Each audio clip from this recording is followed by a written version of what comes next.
Our headlines for tonight: Marcos' push for the anti-dynasty bill aims to stop the abuse of power, says Palas. The chief executive is set to receive the proposed 2026 fund before Christmas. Government contractor Sara Diskaya surrenders to the National Bureau of Investigation amid looming arrest order. Unemployed Filipinos spike to 2.54 million in October. And Sudanese militia leader were sentenced to 20 years over war crimes and crimes against humanity.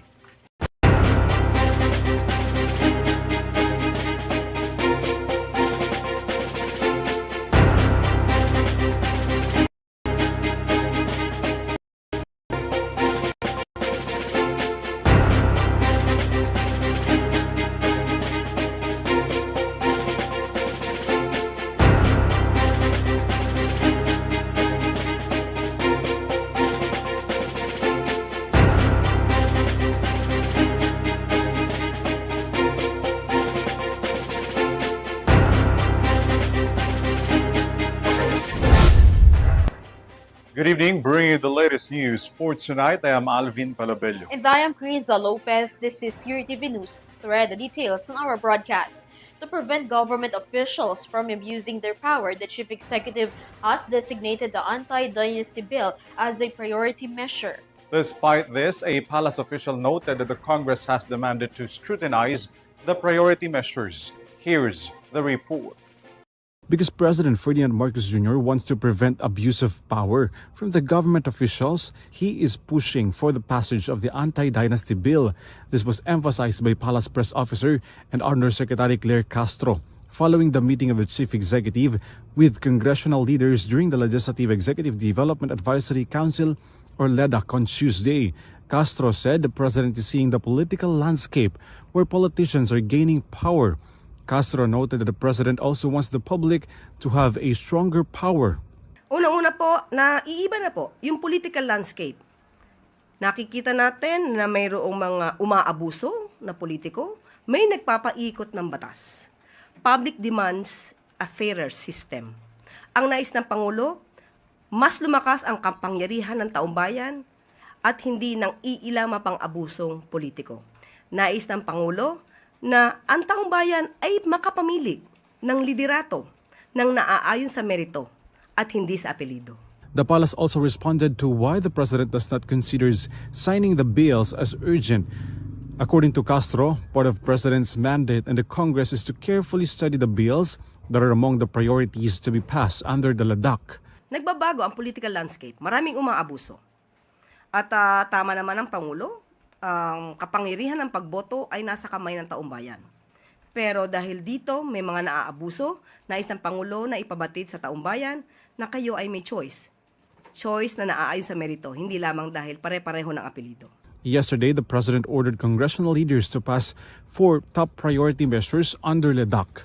This includes the Anti-Dynasty Bill, Independent People's Commission Bill, Party List System Reform Bill, and the Citizens' Access and Disclosure of Expenditures for National Accountability or Cadena Bill. Hearing none. Senate Bill 1506 under Committee Report number 10 is approved on second reading. Congratulations, Senator Aquino. Congratulations to our dear colleague. Just when we placed it under the priority list yesterday, Mr. President, Yes. we And already also- rushed and passed it. We did not rush it, but we passed it. The administration allegedly wants to have transparency and accountability in the country's funds. This is ALVIN PELOBELLO for Eurotv News. The Palace of the Philippines insists that the chief executive may inks the 2026 General Appropriation Bill into law before the Christmas. This comes after the Senate approves the budget bill on its third and final reading. More from this report. Malacanang expects the president to receive the proposed 2026 national budget for signing before Christmas. According to Police Press Officer and Undersecretary Claire Castro, the president will not certify the 2026 General Appropriations Bill as urgent. The palace also expects the enrolled copy of the final budget bill to be submitted to Malacanang before the holidays. On Tuesday, the Senate approved on third and final reading the 6.793 trillion pesos national budget for 2026. 17 senators voted in favor of House Bill 4058. Following the Senate's approval, both the Senate and the House of Representatives will now convene as the bicameral conference committee to reconcile their versions of the budget. The BICAM sessions are scheduled from December 11 to 13 amid ongoing issues over alleged insertions in the 2025 GAA. Both chambers agreed to live stream the BICAM meeting. This is KRIZZA Lopez for Eurotv News. Even without an existing warrant of arrest, government contractor Cesara Diskaya voluntarily surrendered to the National Bureau of Investigation, claiming her innocence regarding the flood control mess. Mia Layagin tells us the details. While the government's campaign against corruption progressed, President Ferdinand Marcos Jr. announced yesterday that contractor Sara Diskaya may be arrested this week. In a video statement, Marcos confirmed this, noting that an arrest warrant may also be out within the same week. Hours after the video was released, Diskaya appeared before the National Bureau of Investigation to surrender herself even without an arrest warrant. Attorney Cornelio Samaniego III, representing the Diskayas, noted that Sara's surrender is not because she is guilty of the accusations against her, rather a legal strategy of their camp. Samaniego defended that Diskaya's voluntary surrender, even without an arrest order, means that she has nothing to hide and that her conscience is clear. Diskaya is charged by the Office of the Ombudsman, a non-bailable malversation of public funds through falsification case in relation to the 96.5 million pesos ghost infrastructure projects in Davao Occidental in 2022. Spouse Sara and Curly Diskaya owns the Alpha and Omega General Contractor and Development Corporation, one of the top 15 construction firms involved in the anomalous flood control projects. Aside from Sara Diskaya, 9 other individuals were charged with the same complaints over the Davao Occidental project. This is Mia Layagin for Eurotv News. The Philippine passport of resigned Congressman Saldico has been cancelled as per President Ferdinand Marcos Jr. The president has instructed the Department of Foreign Affairs and the Philippine National Police to coordinate with foreign counterparts, ensuring Co will not be able to hide. Here's my report. Magandang hapon po sa inyo lahat. Alinsunod sa resolusyon na ibinaba ng Sandigan Bayan ngayong ika-10 ng Disyembre 2025 at sa kautusan ni Pangulong Ferdinand Marcos Jr., ang kagawaran ng ugnayan panlabas ay kinansela na ang pasaporte ng dating Ako Bicol Party List Representative Elizalde Salcedo Co. Itong proseso ng pagkansela ay isinagawa ng kagawaran ngayong ika-10 ng Disyembre alas 5 ng hapon. Marcos Jr. has ordered the Department of Foreign Affairs and the Philippine National Police to coordinate with embassies and their counterparts abroad to ensure resigned Congressman Saldico can no longer evade authorities. This comes after President Marcos confirmed that Co's Philippine passport has been cancelled. Despite this, the Department of Interior and Local Government is looking into the possibility that Co may possess multiple passports and may even be using another identity. Interior Secretary John Vic Remulla earlier revealed suspicions that Co is currently in Portugal, allegedly using a Portuguese passport he reportedly acquired years back. Aside from United States, Co is also suspected to have traveled across Europe, Singapore, Spain, and Japan. Records show that Co left the Philippines on July 19, 2025 to seek medical treatment abroad, but according to the former lawmaker, former House Speaker Martin Romualdez called him and told him not to return to the Philippines. Based on information from U.S. Customs and Border Protection, Co arrived in the United States on August 26, 2025 using a tourist visa, which allowed him to stay until February 25, 2026. However, he stayed for only 19 days before leaving the U.S. with no recorded destination after his departure. This is KRIZZA Lopez for Eurotv News.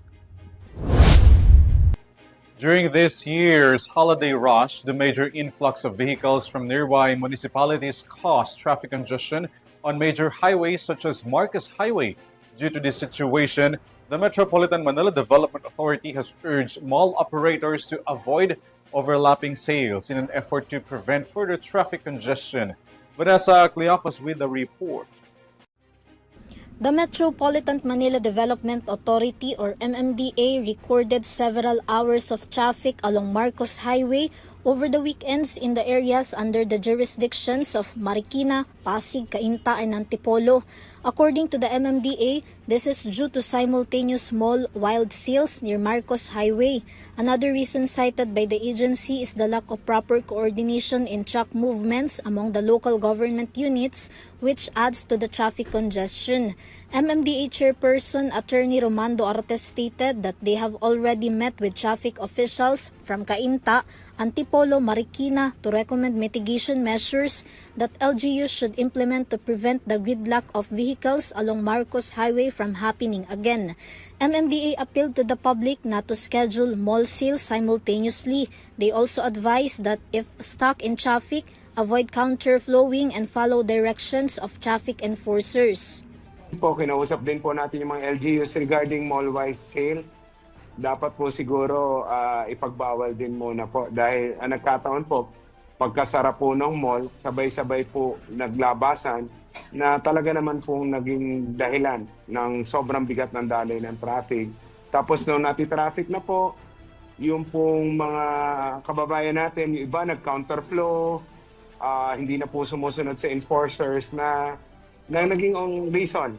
Kaya na-overwhelm din po yung ating mga enforcers. Despite the MMDA's appeal to mall owners to postpone large-scale sales during the holiday season, Artes clarified that they are not blaming the malls. He said these sales are simply one of the reasons for the traffic congestions. Hindi naman po natin sinisisi ang mga mall owner. Ang sinasabi lang po natin, pinakikiusapan po natin sila na kung maaari ay huwag po mag-mall-wide sale dahil nga po nagkokos po talaga ng sobrang bigat na daloy ng traffic na na-experience po natin last Saturday dahil may mga malls po outside of NCR na along Marcos Highway na nag-mall-wide sale po. At nakita naman natin yung epekto.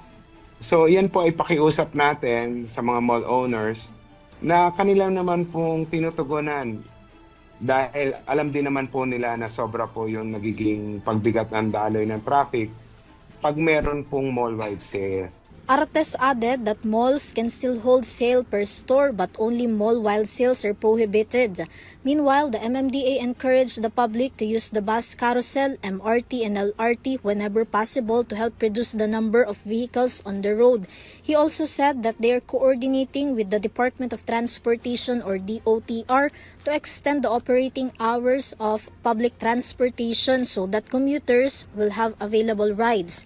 Part of the agency's mitigation measures also includes increasing the number of traffic enforcers in coordination with LGUs. It should be noted that in areas under the MMDA in Metro Manila, conducting large-scale mall sales during the holiday season is prohibited to help reduce excessive traffic on EDSA. This is Vanessa Cleophas for Eurotv News. As part of the massive Upland Kontrabaha campaign ordered by President Ferdinand Marcos Jr., the Department of Public Works and Highways Secretary Vince Dizon, MMDA Chairman Romando Artes, and Las Piñas City Mayor April Aguilar today inspected the cleanup progress along Tartar Creek. Graciela Corazon has the details. As part of government's Upland Kontrabaha, Department of Public Works and Highways or DPWH, Secretary Vince Dizon, Metro Manila Development Authority or MMDA Chairman Attorney Romando Artes, Las Piñas City Mayor April Aguilar, and several agency staff inspected the progress of the cleanup along Tartar Creek, Barangay Pampalona 3 and Talon 2 in Las Piñas City today. In line with the order of President Ferdinand R. Marcos Jr. to further intensify the government's massive campaign against floods, especially during the rainy season. According to DPWH Secretary Dizon, the agency will collaborate with the Department of Environment and Natural Resources or DNR, National Housing Authority and other partner in the private sector to remove obstructing trees and provide proper relocation for informal settlers' families currently living along said estuary. He added that even a little cooperation from the residents will be a big help in reducing waste and alleviating flooding in the city. Hihingi kami ng cooperation sa mga citizens, di ba? Di ba, yung disiplina na, di ba? Kamukha yan, ang linis na nung estero, sana wag na nating dudumihan ulit. Dizon also expressed his sincere gratitude for the help of Las Piñas LGU and several staff members of their continuous cooperation in the implementation of Oplan Kontra Baha. Una, nagpapasalamat tayo kay Mayora April tsaka kay Chairman Don at sa San Miguel Corporation kasi sila yung in charge dito sa sa Tartar Creek dito sa Las Piñas. All the way to papunta na ng Las Piñas River. Nakakonekta to sa Las Piñas River. Sinimulan to ito lang nung nag-launch tayo ng MMD. Ang nakatoka dito si Chairman ng MMDA. Tapos magkikita sila ng San Miguel banda doon, no? Doon sa may bandang Las Piñas River na.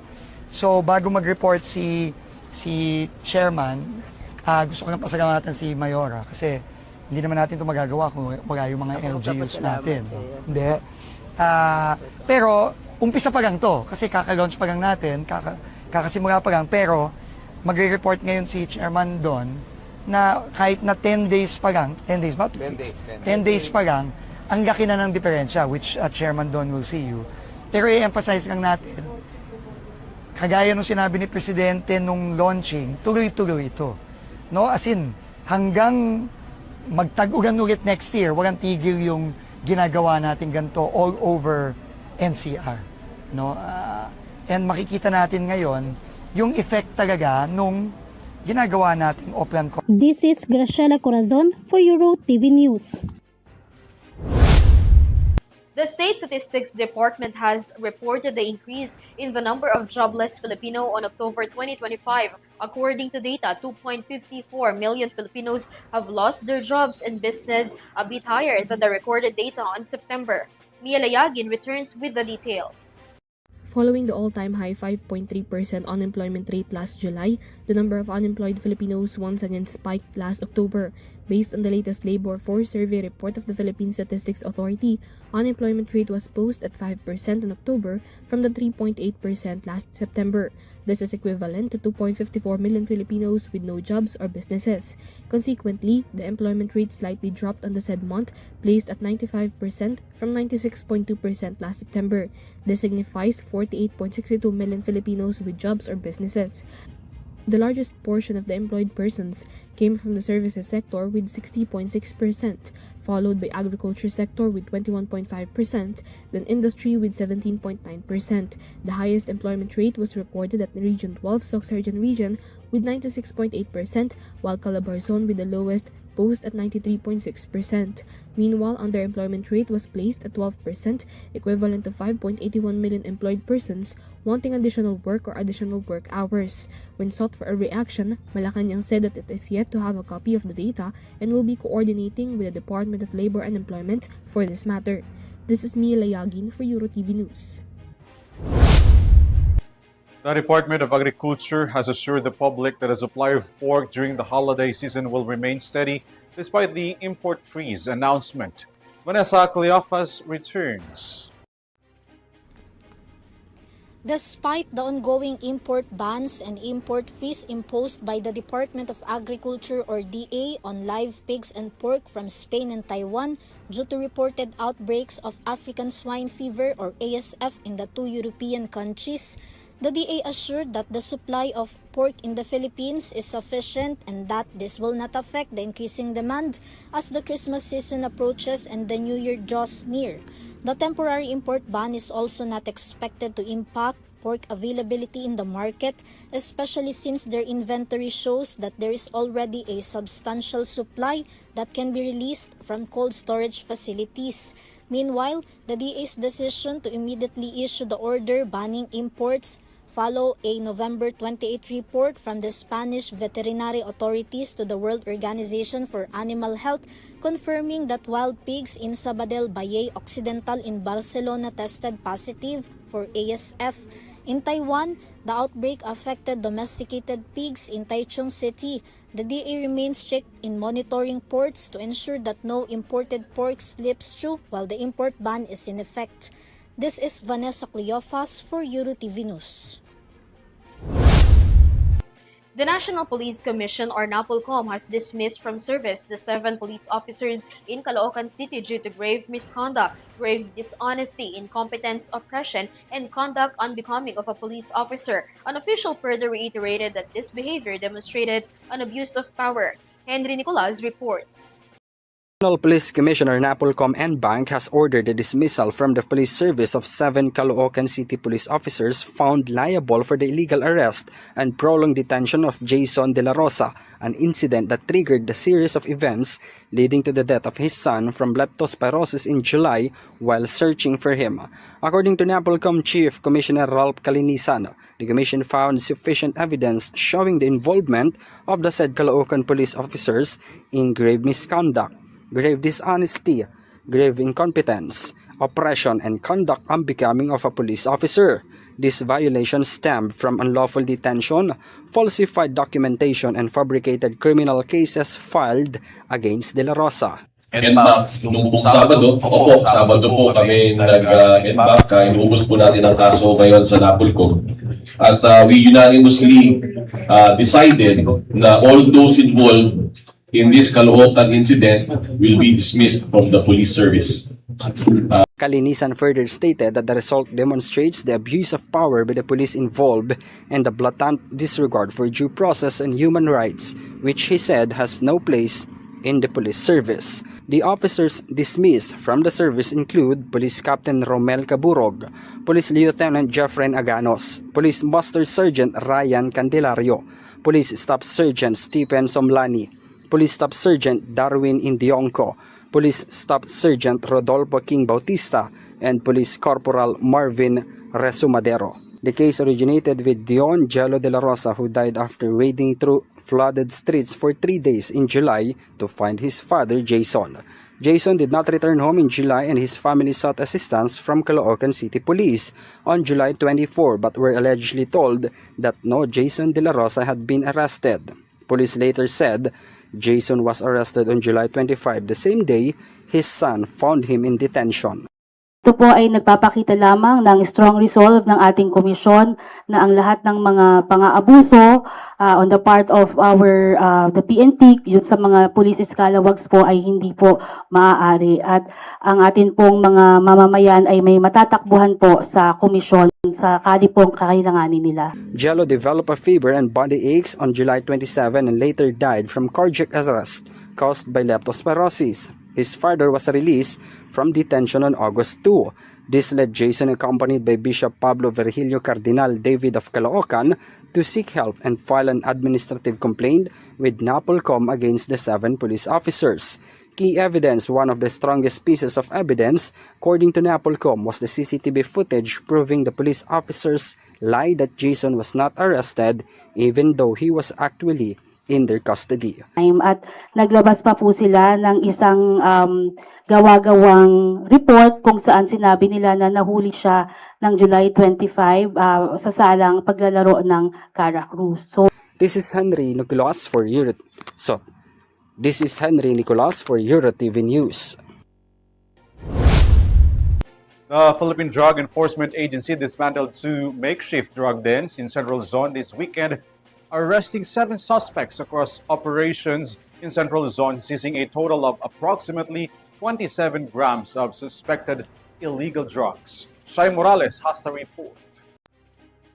The Philippine Drug Enforcement Agency, or PDEA, has dismantled 2 drug dens in separate operations in Central Luzon last Friday and Sunday, December 5 and 7. The operation resulted in the arrest of a 49-year-old lady drug den operator identified as Elias Beloy, along with 2 other accomplices in Barangay Calapacuan, Subic, Zambales at 3 a.m. this Sunday. The accomplices were identified as alias V, 54 years old, and alias John, who was 23 years old. The operation also also led to the dismantling of the makeshift drug den. Following this, the operatives confiscated 7 sachets of suspected shabu weighing approximately 17 grams, amounting to 115,600 pesos, along with drug paraphernalia, cell phone, and the buy-bust money. Alias Beloy is now facing non-bailable charges under Section 5 and Section 6 of Republic Act 9165 or the Comprehensive Dangerous Drugs Act, while the accomplices will likewise face appropriate charges. Meanwhile, in a separate operation in Mabalacat City, Pampanga, another makeshift drug den was dismantled, resulting in the arrest of 4 suspects last Friday evening. Confiscated from the scene were 10 grams of suspected shabu, paraphernalia, and marked money. The arrested individuals are now detained at the jail facility of PDEA Regional Office 3 in San Fernando, Pampanga. This is Shai Morales reporting for Eurotv News. The International Criminal Court in The Hague anonymously sentenced Abd al-Rahman, a senior Janjaweed militia leader, to 20 years in prison for 27 counts of war crimes and crimes against humanity, including murder and rape. Son Santiago tells us more. Stand up, please, Abd al-Rahman. The Chamber sentences you to a joint sentence of 20 years. The International Criminal Court or ICC has unanimously sentenced a senior Janjaweed militia leader to 20 years in prison for atrocities committed during the Darfur conflict in Western Sudan. ICC Trial Chamber 1 judges on Tuesday handed down the sentence to Ali Muhammad Ali Abd al-Rahman. It can be recalled that this case was first referred to the ICC by the United Nations Security Council last 2005. But just last October, the International Court had formally convicted him on 27 counts of war crimes and crimes against humanity, including murder, torture, rape, persecution, and the forced civil transfer of civilians. According to the ICC trial chamber, the 76-year-old not only ordered the attacks, but also personally carried out some of the killings. His defense, however, argued it as a mistaken identity. Going back further, the crimes were committed between 2003 and 2004 when he led the Janjaweed, a pro-government Arab militia that carried out systematic attacks on non-Arab villages in Darfur.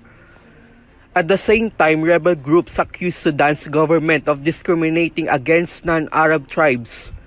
The government responded by mobilizing the Janjaweed, which the United Nations says resulted in an estimated 300,000 deaths and the displacement of more than 2.5 million people. The ICC prosecution and Abd al-Rahman's defense team may appeal the sentence within 30 days. This is Son Santiago for Eurotv News. The 33rd Southeast Asian Games officially kicked off in Thailand, where 1,600-strong Filipino delegations is aiming for a strong performance, with Justin Macario in the men's individual freestyle Pomse event secure the country's first gold medal today. Kyle Basa with the report. Team Philippines will showcase their talents in the scheduled dates of their respective sports in the 33rd Southeast Asian Games in Thailand today, December 10.